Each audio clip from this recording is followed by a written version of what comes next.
Welcome to starting point academy. मैं शालू आपका starting point academy पर स्वागत करती हूं।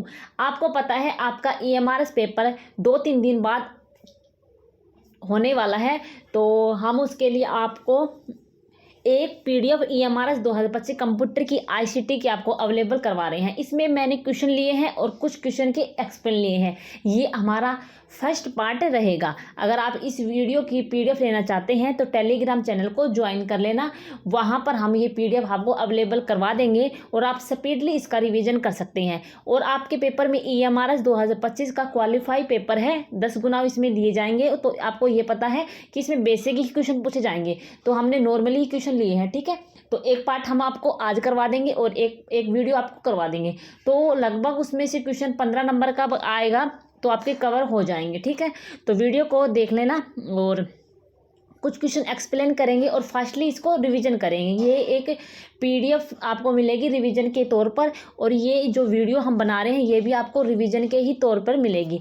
अब जल्दी जल्दी में ऐसी ही PDF बनी है, तो आपको देख लेना। ठीक है, तो हम कुछ क्वेश्चन एक्सप्लेन लिए हैं, कुछ क्वेश्चन आपको ऑब्जेक्टिव क्वेश्चन से करवा देंगे और क्वेश्चन आने की संभावना इसी में से बन जाएगी। आपको लगभग क्वेश्चन देखने को इसमें से जरूर मिलेंगे। अगर आपको वीडियो अच्छी लगे तो कमेंट बॉक्स में बता देना, हम सेकंड पार्ट भी आपको करवा देंगे। उसमें भी मोस्ट इंपॉर्टेंट क्वेश्चन ही होंगे और उस क्वेश्चन के एक्सप्लेन हम आपको करवा देंगे। ठीक है, तो हम वीडियो को स्टार्ट करते हैं। पहले कुछ क्वेश्चन के एक्सप्लेन कर लेंगे, फिर आपको आगे आगे वीडियो देखने के मिलेंगे।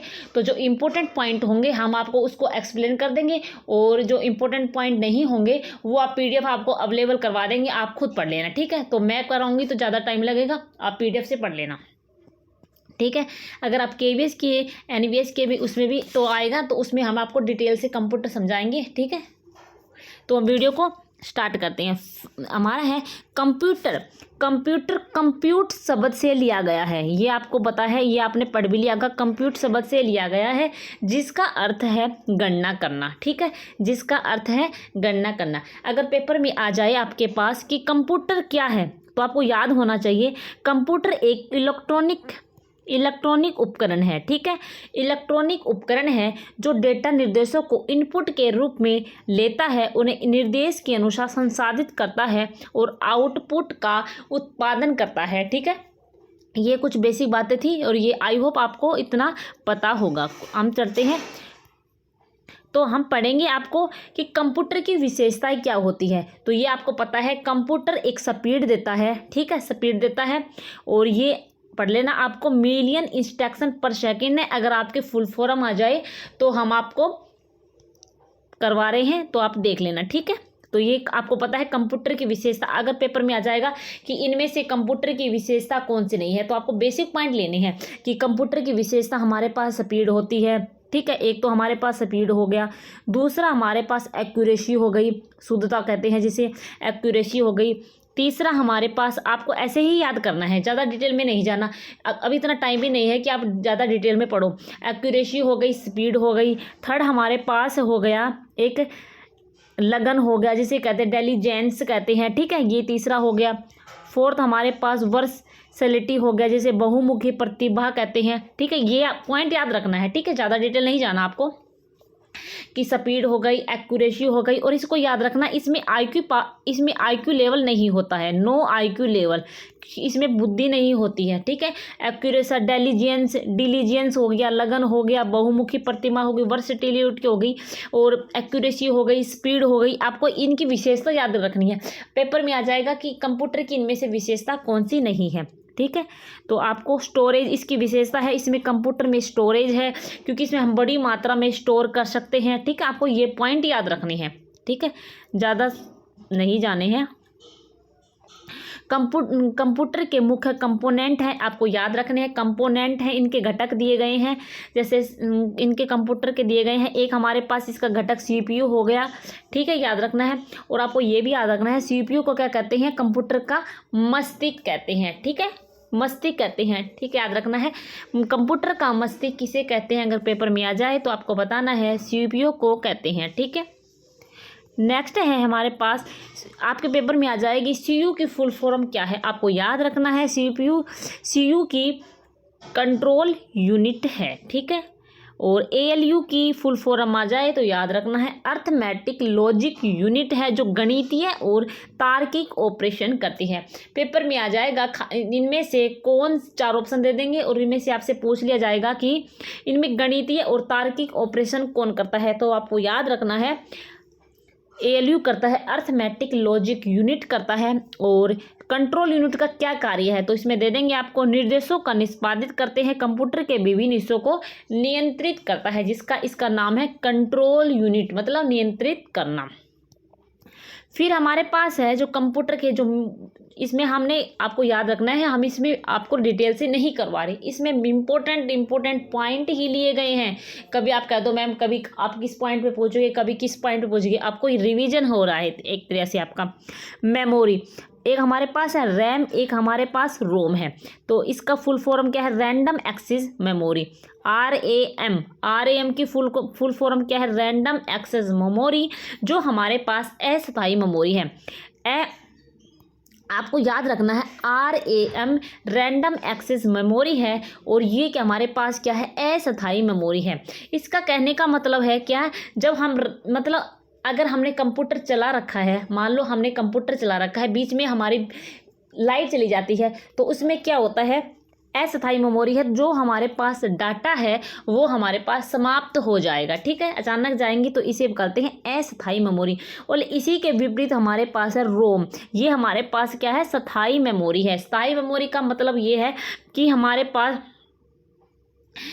अगर लाइट चली भी जाती है तो बूटिंग है वो बेसिक ऑपरेशन के लिए ज़रूरी फ्रेमवेयर स्टोर होता है। कहने का मतलब है अगर हमारे कंप्यूटर हमने चला रखा है, अगर हमारी ये स्टोर होती है, एक तरह से स्थायी मेमोरी है तो स्टोर होती है, तो अगर लाइट चली भी जाती है तो हमारा डाटा कहीं नहीं जाता, हमारे पास ही रहेगा, कंप्यूटर में रहेगा, तो इसे कहते हैं रोम, रीड ओनली मेमोरी। इनकी फुल फॉर्म याद रखना, रैंडम एक्सेस मेमोरी RAM की फुल फॉर्म है, और रीड ओनली मेमोरी ROM की फुल फॉर्म है। ठीक है, और ROM स्थायी मेमोरी है। आपको ये पॉइंट याद रखना है।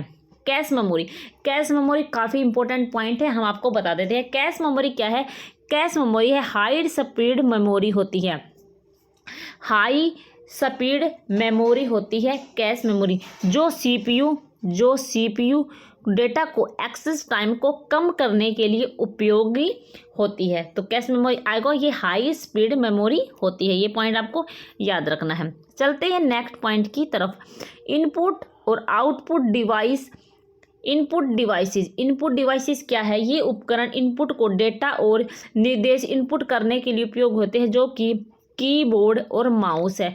आपके पास पेपर में दे देंगे, इनमें आपको ऑप्शन दे देंगे, आपको बताएंगे कि इनमें से कौन सी इनपुट डिवाइस है और कौन सी आउटपुट डिवाइस है। तो आपको याद रखना है कीबोर्ड है हमारे पास इनपुट डिवाइस है, और माउस भी हमारे पास इनपुट डिवाइस है। इनके एग्जाम्पल आपको ज़्यादा से ज़्यादा याद करने हैं। अब हम पढ़ेंगे आउटपुट डिवाइस के हमारे पास क्या एग्जाम्पल है। एक तो हमारे पास मॉनिटर हो गया, एक हमारे पास प्रिंटर हो गया। ठीक है, मॉनिटर और प्रिंटर हमने आपको बताया, इनके एग्जाम्पल आपको ज़्यादा से ज़्यादा याद करने की ज़रूरत है। देखो, अगर आप प्रीवियस ईयर क्वेश्चन पेपर उठा के देखोगे तो इन्हीं में से क्वेश्चन आ जाएंगे, आपको देखने को मिलेंगे। तो सारे क्वेश्चन इसी में से देखने को मिलेंगे। ठीक है, नेक्स्ट है हमारे पास स्टोरेज डिवाइस है हमारे पास, जिसे स्टोरेज डिवाइस के SSD हार्ड ड्राइव हो गया।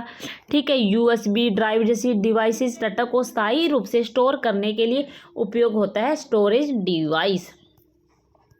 चलते हैं नेक्स्ट पॉइंट की तरफ। ये हमारे पास पहले पॉइंट लेना था, लेकिन कोई बात नहीं, हमने बीच में ले लिया है। तो आपको याद रखना है कंप्यूटर के जनक को किसे कहते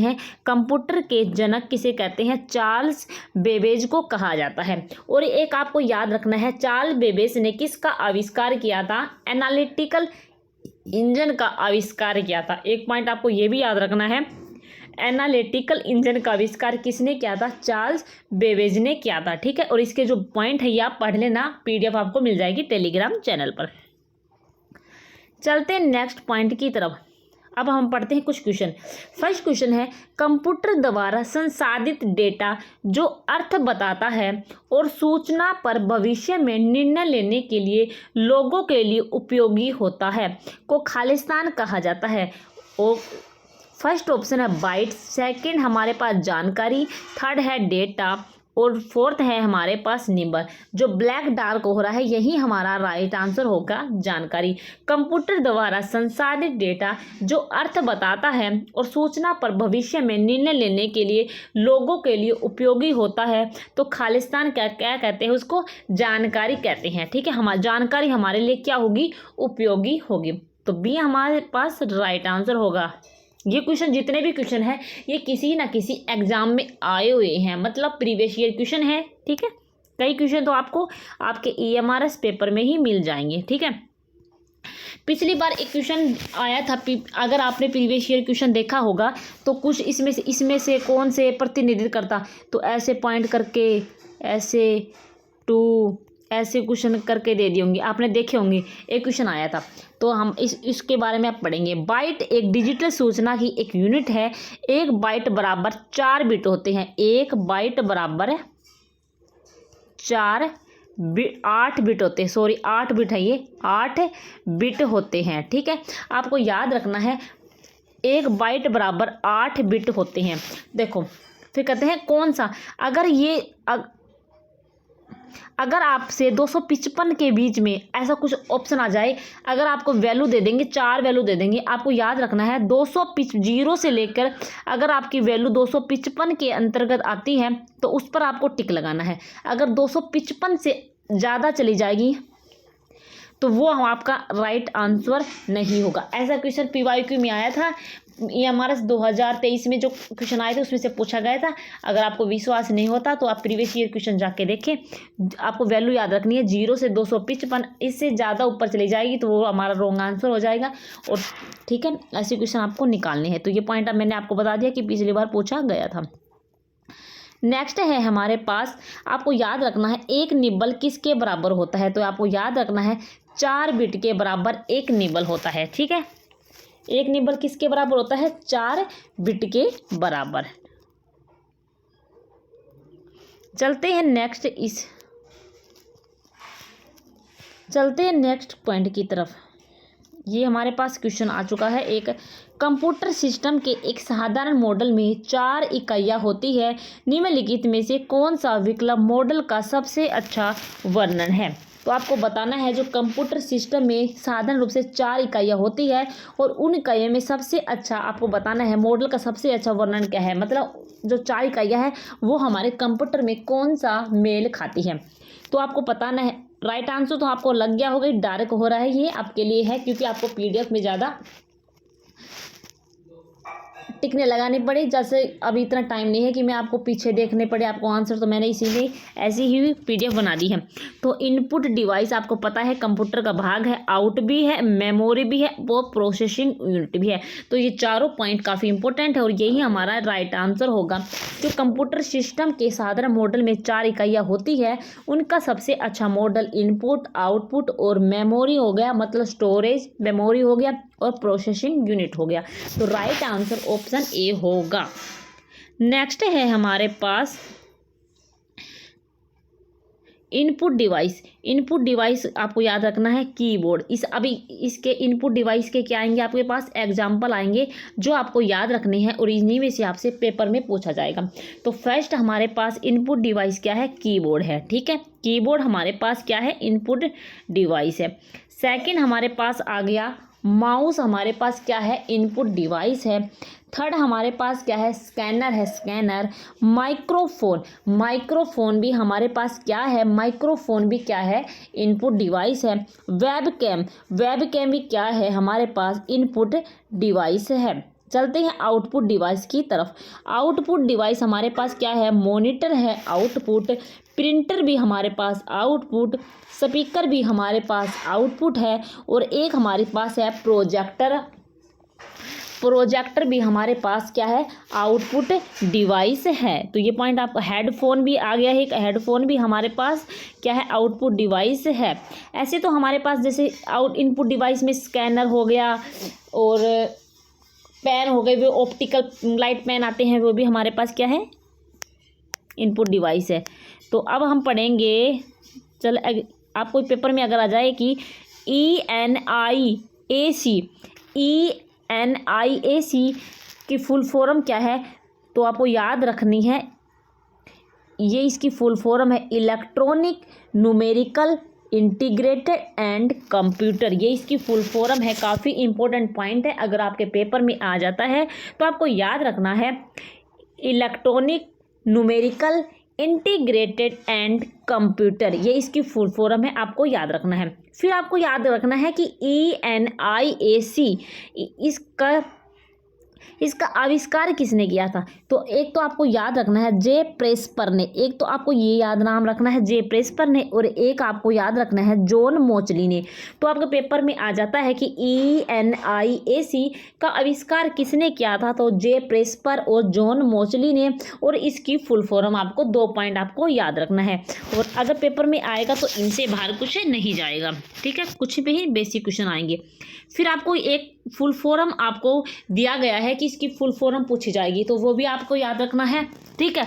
आपको याद रखना है इसकी फुल फॉर्म क्या होने वाली है। फुल फॉर्म क्या है, EDVAC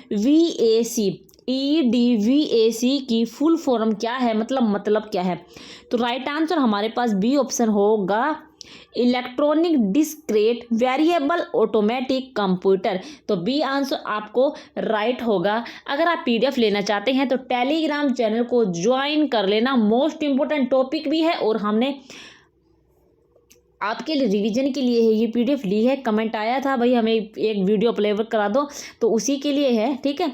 तो ये इम्पोर्टेंट हमने ओनली इम्पोर्टेंट ही पॉइंट लिए हैं।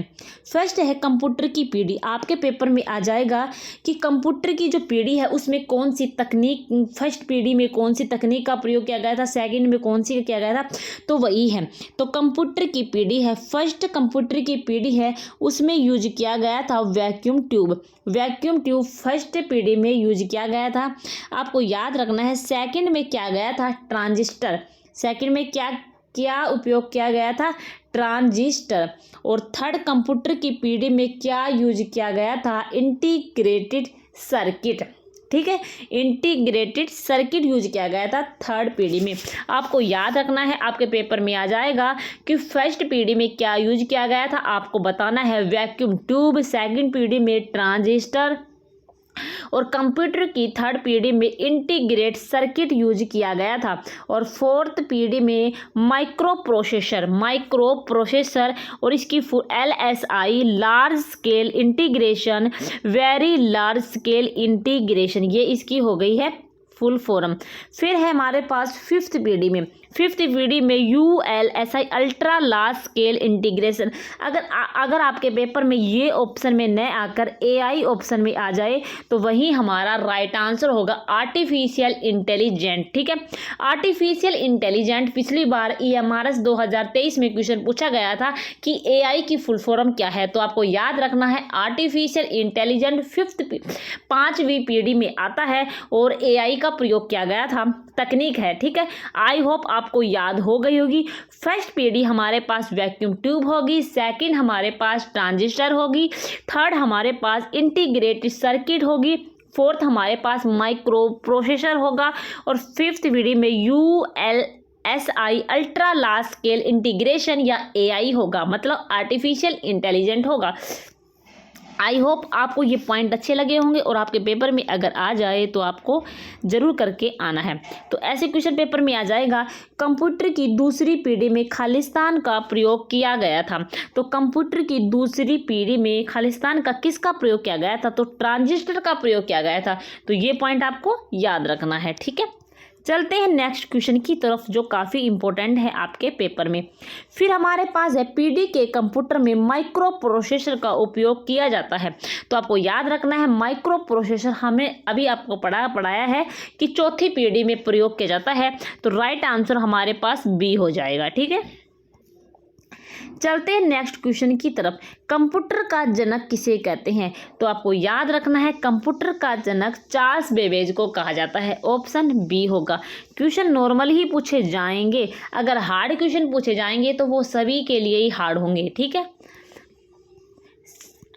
आईसी कंप्यूटर के लिए चिप्स आमतौर पर किससे बनी होती है। आईसी कंप्यूटर के लिए चिप्स आमतौर पर किससे बनी होती है? तो बहुत ही बेसिक क्वेश्चन है, सिलिकॉन से बनी होती है। सिलिकॉन से बनी होती है चिप्स जो आईसी कंप्यूटर के लिए उपयोग की जाती है। सिलिकॉन हमारे पास इस क्वेश्चन का राइट आंसर हो जाएगा। चलते हैं नेक्स्ट क्वेश्चन की तरफ। कंप्यूटर अनुमानित परिणाम देते हैं। आपको याद रखना है, कंप्यूटर अनुमानित परिणाम देते हैं क्योंकि वे लगातार बदलती मात्राओं पर काम करते हैं।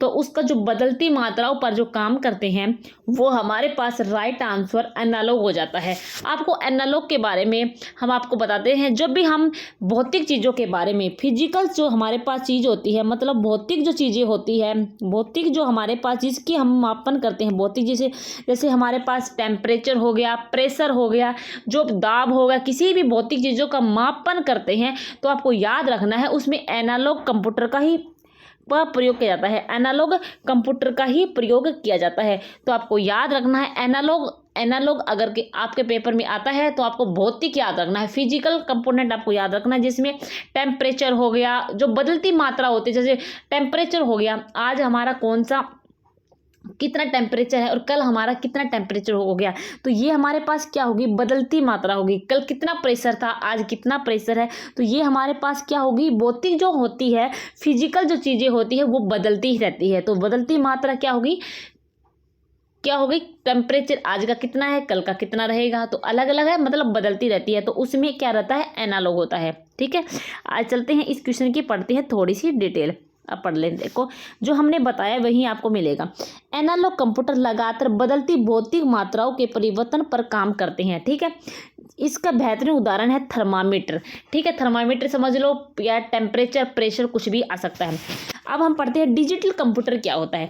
डिजिटल कंप्यूटर बाइनरी रूप से जो हम न्यूमेरिकल करते हैं, न्यूमेरिकल ऐड, जोड़, घटाव करते हैं, वो हमारे पास डिजिटल में आ जाता है। और इसके उदाहरण लैपटॉप, डेस्कटॉप या मोबाइल इसके उदाहरण है। लैपटॉप हो गया, डेस्कटॉप हो गया, मोबाइल हो गया, ये इसके उदाहरण है। और आपको ये भी याद रखना, जब हम जोड़ कर रहे हैं, घटा कर रहे हैं, भाग कर रहे हैं, वो हमारे पास डिजिटल कंप्यूटर में ही आते हैं। फिर हमारे पास है जो हाइब्रिड है, इसका क्या मतलब है, हाइब्रिड है एनालॉग और जो डिजिटल है, इन दोनों का मिक्सर जो रूप है वो हमारे पास हाइब्रिड है। चलो पढ़ लेते हैं। हाइब्रिड कंप्यूटर एनालॉग और डिजिटल कंप्यूटर दोनों की विशेषताओं से मिलकर बने हैं, जिसका उदाहरण है आईसीयू अस्पताल में रखा गया वह आईसीयू जो होता है अस्पताल में रखा गया जो कंप्यूटर है, एक तो वही हो गया, एक हमारे पास है ATM machine. ATM machine analog और डिजिटल कंप्यूटर दोनों का मिक्सर है। ठीक है, एटीएम मशीन में जब हम पैसे निकालते हैं तो वो काउंट करके देता है, तो वो क्या हो गया, ऐड हो गया, जोड़ हो गया, भाग हो गया, वो हमारे पास डिजिटल हो गया। एनालॉग में जो आज कोई कितने रुपए निकलवा रहा है एटीएम से कल, तो ये क्या हो गई, बदलती मात्रा ही हो गई। तो उनका दोनों का जो रूप है वो हमारे पास हाइब्रिड में आ जाता है, जिसे कहते हैं एटीएम मशीन या आईसीयू अस्पताल में रखा गया कंप्यूटर। ठीक है, आई होप आपको समझ में आया होगा। चलते हैं नेक्स्ट। अगर आपको वीडियो अच्छी लगे तो ज़रूर बताना कमेंट बॉक्स में। डेटा हैंडलिंग के सिद्धांतों के आधार पर कंप्यूटर को वर्गीकृत किया गया है। तो हम आपको बता दें, एक मेन बात से इसमें हमने लिया, अगर आपसे पूछे कि जो डेटा हैंडलिंग के सिद्धांत पर कंप्यूटर को वर्गीकृत किया गया है, अगर आपसे पूछे कि पर्पज के हिसाब से, पर्पज मतलब उद्देश्य के हिसाब से दो भागों में विभाजित किया गया है। उद्देश्य के आधार पर कंप्यूटर को कितने भागों में विभाजित किया गया है, 2 भागों में। एक हमारे पास जर्नल हो गया, एक स्पेसिफिक हो गया। ठीक है, और इसमें पूछा है डेटा हैंडलिंग के, आपको याद होगा उद्देश्य के आधार पर 2 में बांटा गया है, एक जर्नल, एक स्पेसिफिक। ठीक है, याद हो गया होगा। अब इसमें पूछा है डेटा हैंडलिंग के सिद्धांत के आधार पर वर्गीकृत किया गया है। तो डेटा हैंडलिंग के सिद्धांत पर 3 प्रकार से किया गया है। एक हमारे पास एनालॉग हो गया, अभी हमने आपको बताया, दूसरा हमारे पास डिजिटल हो गया, और तीसरा हमारे पास हाइब्रिड हो गया। तो यही हमारा राइट आंसर होगा। डेटा हैंडलिंग के सिद्धांत के आधार पर कंप्यूटर को वर्गीकृत किया गया है 3, एनालॉग, डिजिटल, हाइब्रिड। ठीक है, अगर हम आपको एक बात और बता देते हैं, अगर आपसे पूछे, इसमें पूछा गया था डाटा हैंडलिंग। अगर आपसे साइज के हिसाब से पूछे, देखो उद्देश्य के हिसाब से आपको पूछे तो आपको बताना है 2 हो गया। ये मैं आपको बता देती हूँ एक बार, उद्देश्य के हिसाब से आपको पूछे तो 2 हो गया। एक हमारे पास स्पेसिफिक हो गया, एक हमारे पास जनरल हो गया। डाटा हैंडलिंग क्या, हमने आपको डाटा के आधार पर हम आपको बता चुके हैं। एनालॉग हो गया, डिजिटल हो गया और हाइब्रिड हो गया। ठीक है, ये हमने आपको बता दिया। अगर आप इसे साइज के हिसाब से पूछे तो आपको बताना है 4 प्रकार के होते हैं। एक हमारे पास माइक्रो कंप्यूटर, एक हमारे पास मैक्रो कंप्यूटर हो गया, एक हमारे पास माइक्रो कंप्यूटर हो गया, एक हमारे पास मिनी कंप्यूटर हो गया, एक हमारे पास फ्रेम वाला कंप्यूटर हो गया और एक हमारे पास हो गया सुपर कंप्यूटर। ठीक है, ये हमारे पास 4 प्रकार के हमने आपको बता दी हैं। चलते हैं नेक्स्ट पॉइंट की तरफ जो काफ़ी इम्पोर्टेंट है। देखो भाई, इसकी है तकनीक किसी भी प्रिंटेड अक्षर को बिना किसी विशेष स्याही के सीधे पढ़ने की अनुमति देता है। इन सारों की आप एक बार तो सारे की क्या करना आपको, जैसे मैग्नेटिक इंक कैरेक्टर रिकॉग्नाइजेशन, इसकी फुल फॉर्म है, ये रट लो। मैग्नेटिक इंक कैरेक्टर रिकॉग्नाइजेशन की फुल फॉर्म, रिकॉग्निशन की आप फुल फॉर्म आ जाए तो आपको बता देना है। एक हमारे पास ऑप्टिकल कैरेक्टर रिकॉग्निशन की आ जाए तो OCR बता देना है। OMR की पूछे तो ऑप्टिकल मार्क रिकॉग्निशन बता देना है। ठीक है, MCR कीबोर्ड कैप्चर, ये आपको फुल फॉर्म जरूर याद रखनी है। पर क्वेश्चन में पूछा गया था, फुल फॉर्म तो आपको याद कर ही लोगे इनकी सारों की। ठीक है, फुल फॉर्म जरूर याद कर लेना इनकी। क्वेश्चन में क्या पूछा गया था, तकनीक किसी भी प्रिंटेड अक्षर को बिना किसी विशेष स्याही के सीधे पढ़ने की अनुमति देता है। मतलब किसी विशेष स्याही के सीधे पढ़ने की अनुमति देता है प्रिंटेड अक्षर को बिना किसी, तो राइट आंसर हमारे पास बी हो जाएगा, ऑप्टिकल कैरेक्टर रिकॉग्निशन। मतलब ऑप्टिकल जो कैरेक्टर रिकॉग्निशन है, इसमें हमने ये एक ऐसी तकनीक है जिसमें प्रिंटेड अक्षर को बिना किसी विशेष स्याही के सीधे पढ़ने की अनुमति देता है। तो राइट आंसर हमारे पास बी हो जाएगा। तो इसकी फुल फॉर्म जरूर पढ़ना, इसमें से एक आधी टपक जाएगी पेपर में। नेक्स्ट है हमारे पास चेक प्रोसेसर करने के लिए बैंकों द्वारा व्यापक रूप में उपयोग किया जाता है। तो आपको याद रखना है जो बैंक में प्रयोग किया जाता है, बैंक आ गया, ऐसे ही आपको की पॉइंट पकड़ने हैं। चेक प्रोसेसर करने के लिए बैंकों द्वारा व्यापक रूप से उपयोग किया जाता है। तो मैग्नेटिक इंक कैरेक्टर रिकॉग्निशन हमारे पास MICR हमारे पास राइट आंसर होगा ऑप्शन सी। ठीक है, चलते नेक्स्ट क्वेश्चन की तरफ। आपको याद रखना है MICR का क्या मतलब है, मैग्नेटिक इंक कैरेक्टर रिकॉग्निशन। इनकी फुल फॉर्म जरूर याद रखना, अलग से पेपर में दिया गया है कि इनकी फुल फॉर्म पूछी जाएगी। Magnetic ink character recognition, right answer D हो जाएगा। नेक्स्ट है हमारे पास आधुनिक कंप्यूटर कीबोर्ड में सामान्यतः कुंजियाँ होती है। तो आपको बताना है सामान्य कुंजियाँ कितनी होती है, 104 होती है। 104 हमारे पास राइट आंसर हो जाएगा। नेक्स्ट है हमारे पास कंट्रोल शिफ्ट और ऑल्ट होता है। कंट्रोल शिफ्ट और कोमा लगाइए और ऑल्ट, इन्हें क्या कहते हैं, तो आपको याद रखना है इसे मॉडिफायर कहते हैं। ठीक है, मॉडिफायर कहते हैं। कभी फंक्शन करिए इन्हें फंक्शन, तो F1 से लेकर F12 तक होगा। ठीक है, ये भी याद रखना है, F1 से लेकर F12 तक होगा वो हमारे पास फंक्शन की में आएगी। लेकिन आपको याद रखना है जो कंट्रोल शिफ्ट और ऑल्ट है इसे कहते हैं मॉडिफायर। ठीक है, ऑप्शन ए हमारे पास राइट आंसर हो जाएगा। नेक्स्ट है हमारे पास F1 से F12 तक की कुंजियाँ क्या कहलाती है, तो हमने अभी आपको बताया फंक्शन की कहलाती है। ठीक है, फंक्शन की, ऑप्शन बी हमारे पास राइट आंसर हो जाएगा। नेक्स्ट है हमारे पास, अब हम जो F1 से लेकर F12 तक जो हमारे पास जो की है उसकी एक्सप्लेनेशन पढ़ेंगे। F1 को कहते हैं, आपको F1 आ जाए तो आपको एक पॉइंट याद रखना है, सहायता, हेल्प याद रखना है। वर्तमान एप्लीकेशन के लिए सहायता, हेल्प याद रखनी है। मेनू या दस्तावेज खोलता है। ठीक है, हेल्प याद रखनी है, हेल्प। F1 आ जाए तो हेल्प आपको जरूर की पॉइंट मिलेगा और वही आपको टिक लगाने हैं। सेकंड है हमारे पास सेकंड है हमारे पास विंडो एक्सप्लो में चयनित फाइल या फोल्डर का नाम बदलता है, मतलब रीनेम आपको याद रखना है, ठीक है। रीनेम फोल्डर का नाम बदलता है, मतलब चेंज करता है, रीनेम, ठीक है। रीनेम आपको याद रखना है। थर्ड है हमारे पास,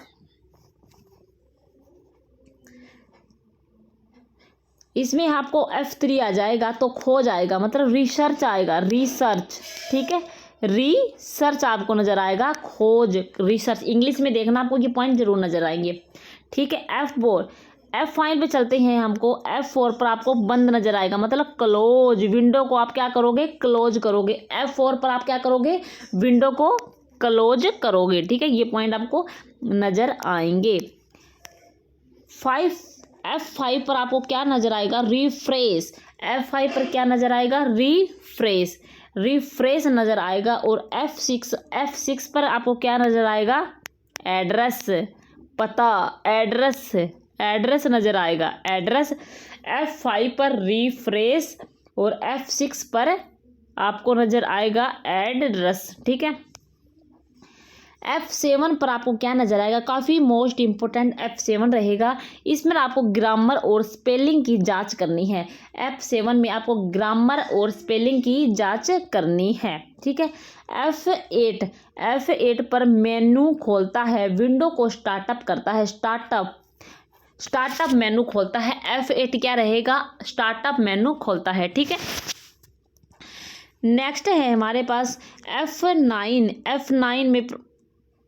F9 में क्या होगी, प्रोग्रामिंग में प्रयोग होने वाली फंक्शन कुंजी है, ठीक है। F9 में आपको याद रखना है।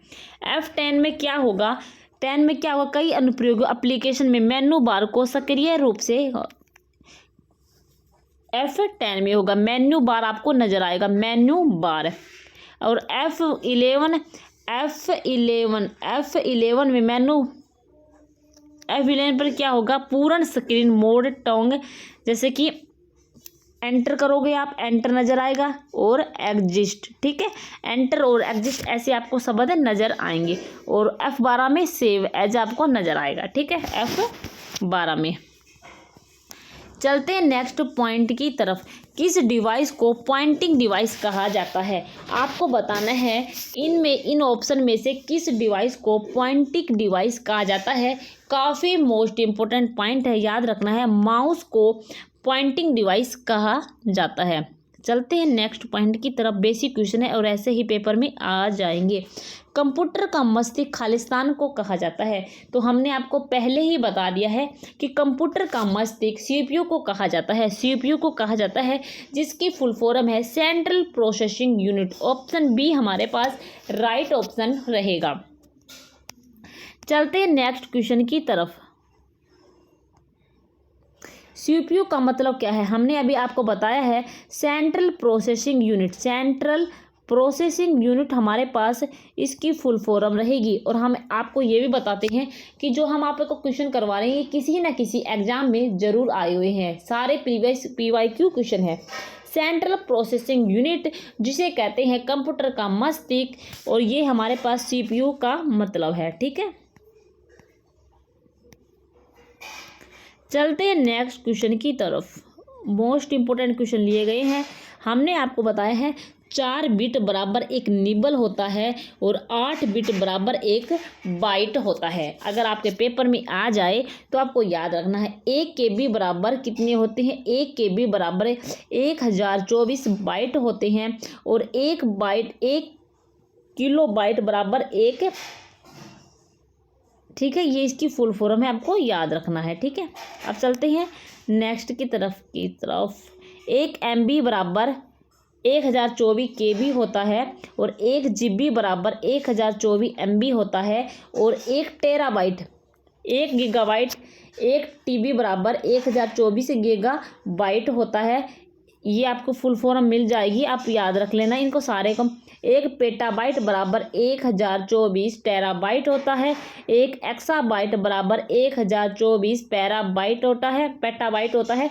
तो ये आप याद कर लेना, आपको PDF में अवेलेबल हो जाएगी, ठीक है।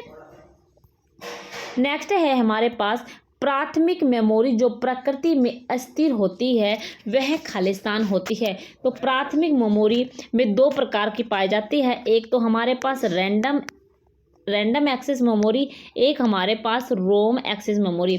तो जो अस्थिर होती है उसे कहते हैं RAM। तो RAM रैंडम एक्सेस मेमोरी, ये हमारे पास राइट आंसर होगा। और जो रोम होती है वो स्थिर होती है। ठीक है, रोम क्या होती है? स्थिर होती है, लेकिन यहाँ पर पूछा है अस्थिर, तो हमारे पास क्या हो जाएगा? Random access memory. ठीक है, random access memory, option D हमारे पास राइट आंसर होगा। चलो इसके अब आप पढ़ सकते हैं, रैंडम एक्सेस मेमोरी RAM की फुल फॉर्म है।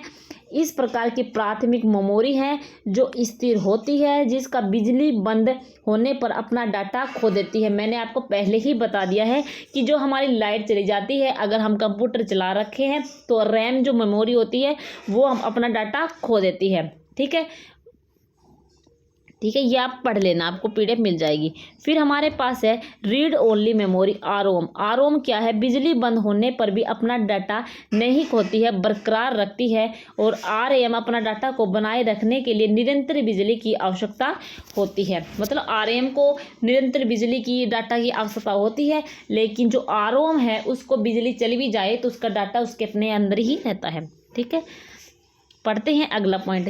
एक अत्यधिक उच्च गति वाली महंगी मेमोरी जिसका उपयोग, मतलब कहा गया है महंगी मेमोरी है, एक पॉइंट आपको याद रखना है, और उच्च गति वाली है, मतलब स्पीड वाली है, उच्च स्पीड हाई स्पीड वाली है, जिसका उपयोग मेमोरी पुनर्प्राप्ति प्रोसेस को तेज करने के लिए किया जाता है, उसे क्या कहते हैं? तो आपको राइट आंसर क्या करके आना है? Cache memory. कैश मेमोरी क्या है? महंगी है, उच्च स्पीड वाली है, कैश मेमोरी हमारे पास राइट आंसर रहेगा। नेक्स्ट है कैश मेमोरी के बारे में हम थोड़ी सी जानकारी आपको देते हैं। कैश मेमोरी क्या है? कैश मेमोरी एक अत्यंत उच्च वाली कंप्यूटर मेमोरी है, उच्च गति वाली है। ठीक है, उच्च गति नहीं, उच्च स्पीड वाली हो गई, जिसका उपयोग बार बार एक्सेस किए गए डेटा को, निर्देशों को अस्थायी रूप से संग्रहित करने के लिए किया जाता है। यह मेमोरी पदानुक्रम में CPU सेंट्रल प्रोसेसिंग यूनिट और मुख्य मेमोरी रैम आपको याद रखना है, CPU और रैम के बीच बैठता है। CPU आपको याद रखना है, अगर पेपर में आ जाएगी कि जो कैश मेमोरी है वो CPU और रैम के बीच में बैठता है। कैश मेमोरी को बार बार उपयोग किए जाने वाले डेटा को तेज पहुंच प्रदान करके मेमोरी पुनः प्राप्ति प्रोसेस को तेज करने के लिए डिजाइन किया गया है, जिससे CPU को मुख्य मेमोरी से जानकारी पुनः प्राप्त करने में लगने वाला समय कम हो जाता है, जिसे कहते हैं हम कैश मेमोरी। चलते हैं नेक्स्ट पॉइंट की तरफ। रैम क्या है? रैम हमने पढ़ा है रैंडम एक्सेस मेमोरी है, ऑप्शन डी हमारे पास राइट आंसर हो जाएगा। अब पढ़ते हैं अगला पॉइंट। प्राइमरी मेमोरी को भी कहा जाता है। आपको याद रखना है, प्राइमरी जो मेमोरी होता है उसे कहते हैं मुख्य मेमोरी कहा जाता है। पेपर में ऐसे ही क्वेश्चन आ जाएंगे, तो आपको दिमाग में रखना है। एक विशेष प्रकार की मेमोरी होती है जो रैम और रोम दोनों तरह काम करती है। तो रैम और रोम दोनों तरह की काम करती है, उसे क्या कहा जाता है? उसे कहते हैं फ्लैश मेमोरी। फ्लैश मेमोरी कहा जाता है जो रैम और रोम दोनों तरह की काम करती है, उसे क्या कहते हैं? Flash memory. चलते हैं, इंपॉर्टेंट पॉइंट था, याद रखना है। फ्लैश मेमोरी क्या होती है? जो रैम की तरह काम करे और रोम की तरह काम करे, उसे कहते हैं फ्लैश मेमोरी। पॉइंट है, एक निबल कितने बिट्स के बराबर होता है? तो हमने बताया आपको 4 बिट्स के बराबर होता है। अभी हम डिटेल पढ़ के आए हैं, उसमें से हमने आपको बता दिया है एक निबल 4 बिट्स के बराबर होता है। ठीक है, चलते हैं। एक कंप्यूटर की सबसे छोटी और सबसे तेज मेमोरी है। हमने अभी आपको ऊपर बताया था, एक कंप्यूटर की सबसे छोटी और सबसे तेज मेमोरी है कैश मेमोरी, जिसे कहते हैं कैश मेमोरी। चलते हैं, कैश मेमोरी की थोड़ी सी डिटेल पढ़ लेते हैं। कैश मेमोरी एक छोटी तेज प्रकार की अस्थिर मेमोरी है जो प्रोसेस हाई स्पीड डेटा को प्रदान करती है और एक्सेस करने के लिए कंप्यूटर प्रोग्राम, एप्लीकेशन और डेटा स्टोर करती है। CPU और मुख्य मेमोरी रैम के बीच एक बफर के रूप में कार्य करती है, जिसे डेटा एक्सेस और निष्पादन तेज हो जाता है। तो हमने अभी आपको पढ़ाया था ऊपर। नेक्स्ट है हमारे पास जब कंप्यूटर बंद हो जाता है। देखो क्वेश्चन किस प्रकार भी आ जाता है, लेकिन आपको बड़े अच्छे तरीके से इसका आंसर देना है, ठीक है। कंप्यूटर बंद हो जाता है, मेमोरी चिप हमेशा डेटा को स्टोर करती है। तो हमने आपको बताया, देखो अभी वैसे तो आपको याद हो जाता है कि जब कंप्यूटर बंद हो जाता है तो मेमोरी चिप हमेशा डेटा को स्टोर करती है। तो स्टोर करती है, हमने आपको बताया कि जो स्टोर कौन सी करेगी, रोम करेगी, जिसको बिजली की आवश्यकता नहीं होती उसे स्टोर कर दे। क्वेश्चन थोड़ा सा घुमा के दे दिया। आपको ये भी याद रखना चाहिए जब कंप्यूटर बंद हो जाता है डेटा जो चिप होता है वो स्टोर करती है, मतलब उसी के पास रहता है, उसे कहते हैं रोम मेमोरी, ठीक है। Random read only memory, read only memory. तो आपको ये भी पॉइंट याद रखना है, जो आरओएम है उसको नॉन वोलेटाइल मेमोरी भी कहते हैं। नॉन वोलेटाइल मेमोरी का मतलब यही है कि इसका जो डाटा होता है वो स्थिर होता है, ठीक है। अगर लाइट चली भी जाती है तो इसका जो डाटा रहेगा वो स्थिर रहेगा, ठीक है, जिसे कहते हैं non volatile memory. Non volatile memory ROM को ही कहा जाता है, non volatile memory. Option A बिल्कुल राइट होगा, ठीक है। क्वेश्चन थोड़ा सा घुमा के दे दिया, लेकिन आपको कंफ्यूज नहीं होना है। कंप्यूटर में डेटा की सबसे छोटी इकाई है, तो कंप्यूटर में डेटा की सबसे छोटी इकाई है बिट। बिट कहते हैं कंप्यूटर में सबसे छोटी इकाई है। प्राथमिक मेमोरी यूनिट है, तो आपको इन ऑप्शन में देखना है प्राथमिक मेमोरी मतलब प्राइमरी मेमोरी कौन सी है। तो हमने आपको बताया प्राइमरी मेमोरी में कौन सी आता है, एक तो हमारे पास रैम आता है और एक हमारे पास रोम आ जाता है, ठीक है। प्राइमरी मेमोरी में रैम और रोम आ जाता है। चलते हैं नेक्स्ट पॉइंट की तरफ। निम्नलिखित में से कौन डेटा को स्थायी रूप से संग्रहित करता है। तो हमने आपको बताया इनमें से स्थायी रूप से संग्रहित करता है, तो आपको याद रखना है hard disk. Hard disk data को स्थायी रूप से संग्रहित करता। रैम तो होगा नहीं, प्रिंटर में कोई मेमोरी होती नहीं, माउस में कोई होती नहीं है। तो आपको रैम ने हमने बताया कि RAM में क्या है, अस्थायी होता है, ठीक है, याद रखना है अस्थायी होता है। लेकिन एक ही ऑप्शन बच चुका है हमारे पास हार्ड डिस्क। हार्ड डिस्क में हमारे पास क्या होगा, स्थायी रूप से संग्रहित होगा, क्योंकि ये सेकेंडरी मेमोरी में आता है इसका। हम कंप्यूटर डेटा कहाँ संग्रहित करते हैं, तो हम कंप्यूटर डेटा कहाँ संग्रहित करते हैं, एक क्वेश्चन को कैसे ही देखो, प्रिंटर में कोई डेटा संग्रहित नहीं, लाइट पेन में भी नहीं होता, जॉयस्टिक में भी नहीं होता। आपको ये भी याद रखना है जॉयस्टिक हमारे पास क्या है, इनपुट डिवाइस है। ये भी पॉइंट याद रखना, काफ़ी बार पेपर में आता है कि जॉयस्टिक हमारे पास क्या है, इनपुट है। प्रिंटर हमारे पास क्या है बताइए, प्रिंटर आउटपुट है। लाइट पेन हमारे पास इनपुट है, ठीक है। और हार्ड डिस्क हमारे पास क्या है, ये हमारे पास मेमोरी है जो कंप्यूटर डेटा को संग्रहित करती है। अस्थिर मेमोरी मतलब अस्थिर मेमोरी, अस्थिर मेमोरी किसे कहते हैं, रैम को कहते हैं। RAM रैंडम एक्सेस मेमोरी को अस्थिर मेमोरी कहा जाता है। अगर स्थिर मेमोरी आ जाता तो आप क्या कहते हैं, उसे कहते हैं रोम, ठीक है, रीड ओनली मेमोरी को, ठीक है। और डी ऑप्शन हमारे पास राइट आंसर होगा इसका। एक बाइट में कितने बिट होते हैं, एक बाइट में कितने बिट होते हैं, तो राइट आंसर हमारे पास 8 होगा कि एक बाइट में 8 बिट होते हैं और एक निबल पूछे तो 4 बिट होते हैं। ये हमने आपको पढ़ा दिया है। अब हम आगे पढ़ेंगे ऑपरेटिंग सिस्टम। काफ़ी मोस्ट इम्पोर्टेंट ही पॉइंट लिए हैं। अगर आप वीडियो को शेयर करेंगे, लाइक करेंगे, तो ऐसे ही हम इम्पोर्टेंट पॉइंट आपको दे देंगे। ऑपरेटिंग सिस्टम हमारे पास एक मेन पॉइंट दिया गया है, इसके भी हम बेसिक पॉइंट पढ़ते हैं। वो इंटरफेस उपयोगकर्ता मतलब यूजर्स कंप्यूटर के बीच संबंध बनाने के लिए जो व्यवस्था की जाती है उसे इंटरफेस या उपयोगकर्ता इंटरफेस कहा जाता है। यह 2 प्रकार का हो सकता है, एक तो हमारे पास CUI हो गया, एक हमारे पास होगा GUI हो गया। CUI को कमांड यूजर इंटरफेस कहा जाता है। Command user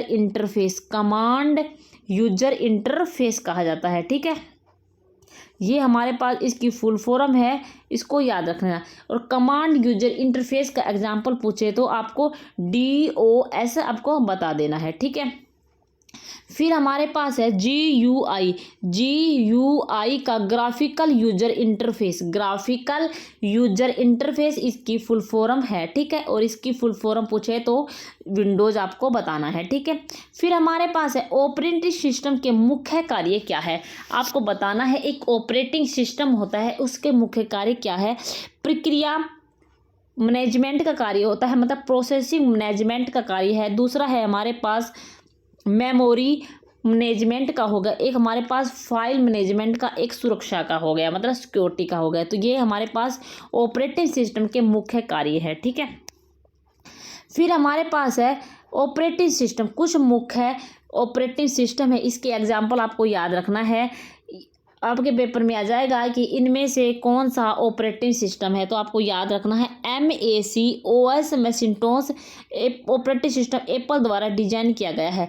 MAC OS operating system है, ठीक है, ये आपको याद रखना है। यूनिक्स भी हमारे पास क्या है, ऑपरेटिंग सिस्टम है। यूनिक्स आपको याद रखना है, ऑपरेटिंग सिस्टम है।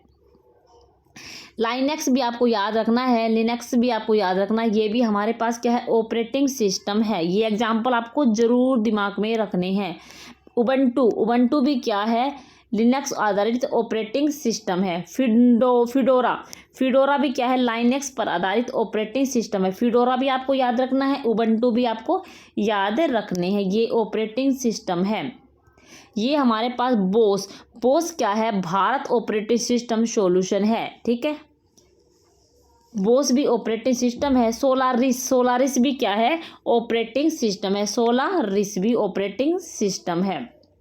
डिक्स ऑपरेटिंग सिस्टम। DOS क्या है, ऑपरेटिंग सिस्टम है। तो ये पॉइंट आपको जरूर याद रखने हैं। विंडोज भी आपके पास क्या गई, ऑपरेटिंग सिस्टम है विंडोज, ठीक है।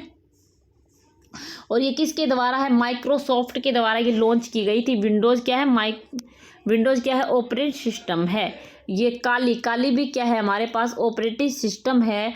एंड्रॉयड, ये है एंड्रॉयड भी क्या है, ऑपरेटिंग सिस्टम है। मोबाइल ऑपरेटिंग सिस्टम, ये भी हमारे पास क्या है, ऑपरेटिंग सिस्टम है। गूगल भी फ्री सॉफ्टवेयर है, ठीक है, ये पॉइंट भी आपको याद रखना है। सिम्बियन क्या है, नोकिया के द्वारा दिया गया एक मोबाइल ऑपरेटिंग सिस्टम है। iOS क्या है, एक एप्पल के द्वारा दिया गया है। तो ये पॉइंट भी आपको याद रखना है। काफ़ी इनमें से आपको चार ऑप्शन दे देंगे, आपसे पूछ लेंगे कि इनमें से ऑपरेटिंग सिस्टम कौन सा है, एक अलग दे देंगे कि इनमें से ऑपरेटिंग सिस्टम कौन सा नहीं है। तो ये पॉइंट आपको याद रखनी है, ठीक है। अब हमारे पास है मेलवेयर, मतलब वायरस का एक टॉपिक आपके पेपर में दिया गया है, अन्य मेलवेयर मतलब वायरस, ठीक है। तो आपको याद रखना ये इन वायरस का नाम आपको याद रखने हैं, ठीक है। अब हम पढ़ेंगे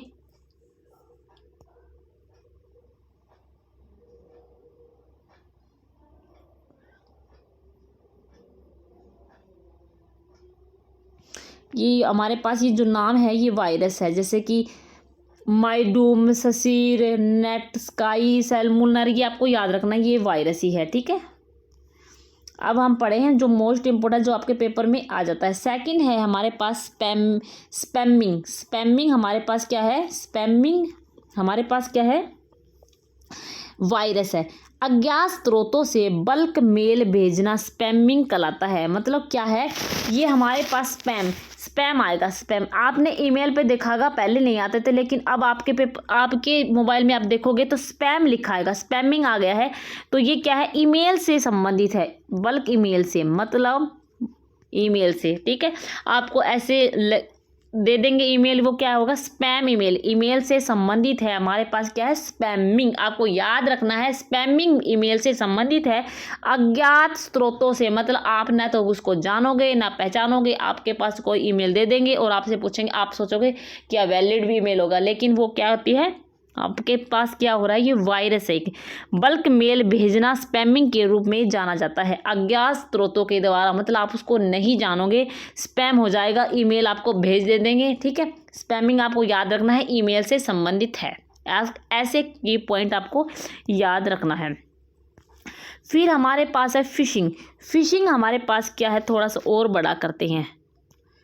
फिशिंग हमारे पास क्या है, विश्वास जता करके आपको विश्वास दिला दिया जाएगा। फिशिंग का क्या मतलब है, उपयोगकर्ता का नाम, पासवर्ड, क्रेडिट कार्ड की जानकारी जैसी संवेदनशील जानकारी को चुराना फिशिंग कहलाता है। मतलब फिशिंग का मतलब क्या है, आपके पास उपयोगकर्ता का नाम चुरा लेंगे, आपको विश्वास दिला देंगे, एक तरह से आपको विश्वास दिला देंगे, वो हमारे पास फिशिंग हो जाएगा। उपयोगकर्ता का नाम, एक तो नाम चुरा लेगा, एक उसका पासवर्ड चुरा लेगा। क्या चुरा लेगा? नाम, पासवर्ड। क्रेडिट कार्ड की जानकारी ले लेगा, ठीक है, क्रेडिट कार्ड की जानकारी ले लेगा, उसके पासवर्ड चुरा लेगा। यह खाता से डेटा आदि प्राप्त करने का प्रयास करने की एक आपराधिक धोखाधड़ी प्रक्रिया प्रोसेस है। फिशिंग आपको याद रखना, आपके नाम चुरा लेंगे, आपके पासवर्ड चुरा लेंगे, आपके क्रेडिट कार्ड की जानकारी ले लेंगे और इनको चुरा लेना क्या कहलाती है? फिशिंग कहलाता है। पासवर्ड फिशिंग फंसा लेंगे, पासवर्ड, डेटा, क्रेडिट कार्ड की जानकारी आपसे ले लेंगे और आपको, ठीक है, याद रखना है।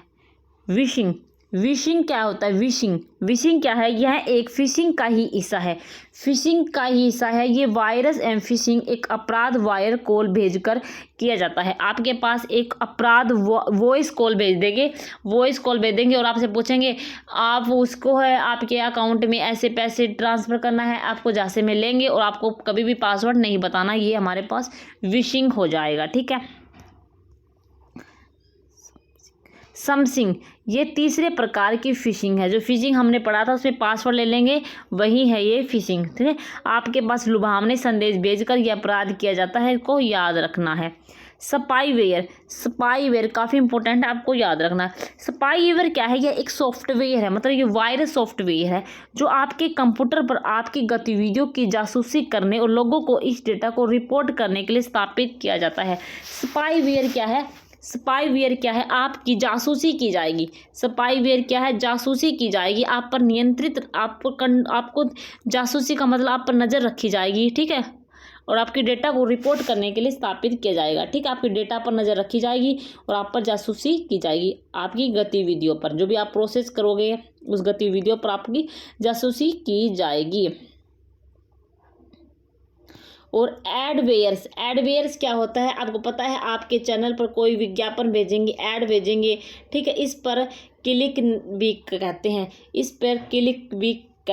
ठीक है, इस पे पर क्लिक भी कहते हैं कि आपके पास कोई वो आ जाएगी, ऐड आ जाएगी, फिर आप 1 लाख रुपए कमाइए, 2 लाख कमाइए, ऐसे विज्ञापन दे देंगे, ऐसे ऐड दे देंगे, तो वो हमारे पास क्या है? साइबर क्राइम में आ जाता है। ट्रोजन हॉर्स यह एक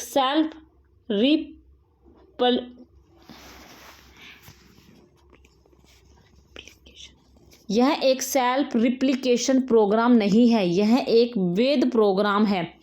वैध प्रोग्राम की तरह दिखेगा, लेकिन पीसी में प्रवेश करने पर यह हानिकारक हो जाता है। ट्रोजन हॉर्स क्या है? ये आपको अच्छा नज़र आएगा। ट्रोजन हॉर्स क्या है? ये आपको वैध प्रोग्राम है, लेकिन जब आपके पीसी में ये प्रवेश करेगा, एंटर करेगा, तब ये हानिकारक हो जाता है। इसे कहते हैं ट्रोजन हॉर्स, मतलब वैलिड नज़र आएगा, वैध नज़र आएगा। आप सोचोगे आपकी अच्छा है ये वैध है ये ट्रोजन हॉर्स, लेकिन जब आपके पीसी में जाएगा, आपके पर्सनल कंप्यूटर में जाएगा, तो ये प्रवेश करने पर क्या हो जाएगा? हानिकारक हो जाएगा, आपके फ़ोन को हैक कर लेगा, ठीक है। इसे कहते हैं ट्रोजन हॉर्स। इसे कहते हैं कर्मी वर्म। यह एक मैलवेयर है जो खुद को दोहराता है और यह खुद को फैलाने के लिए एक कंप्यूटर नेटवर्क का प्रयोग करता है, ठीक है।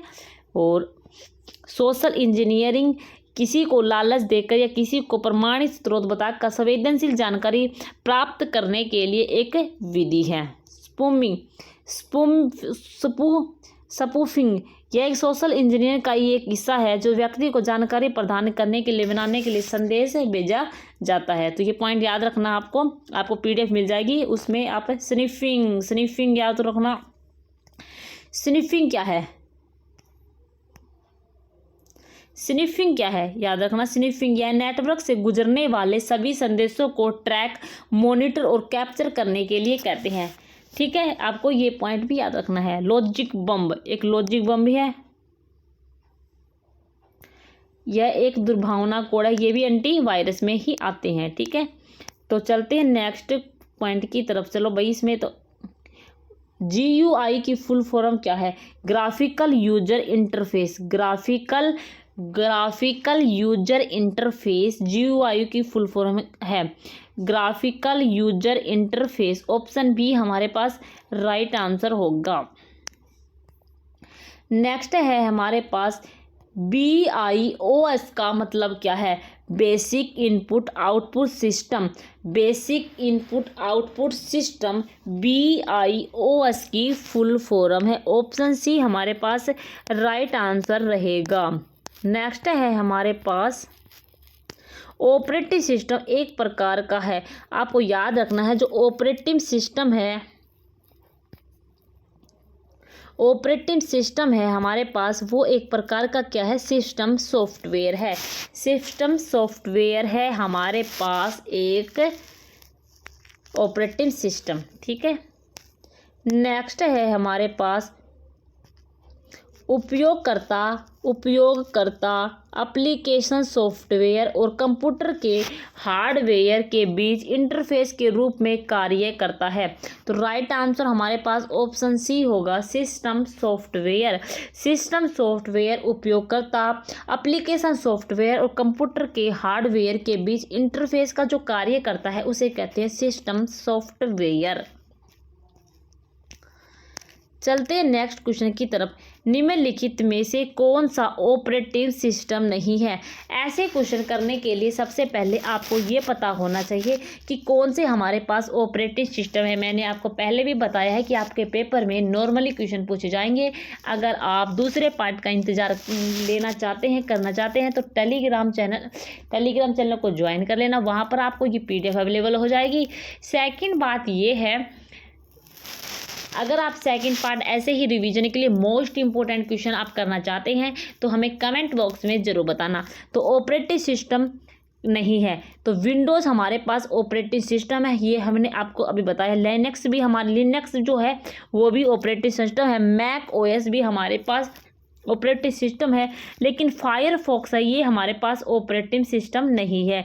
इसीलिए हमारे पास ऑप्शन डी हमारे पास राइट आंसर हो जाएगा, ठीक है। तो आज के क्वेश्चन इतने ही। सेकंड पार्ट लेना चाहते हैं तो टेलीग्राम चैनल को ज्वाइन कर लेना। PDF आपको टेलीग्राम चैनल पर मिल जाएगी। और दूसरी बात ये है, कमेंट बॉक्स में बता देना आपको ये वीडियो कैसी लगी। ओके, धन्यवाद, टेक केयर।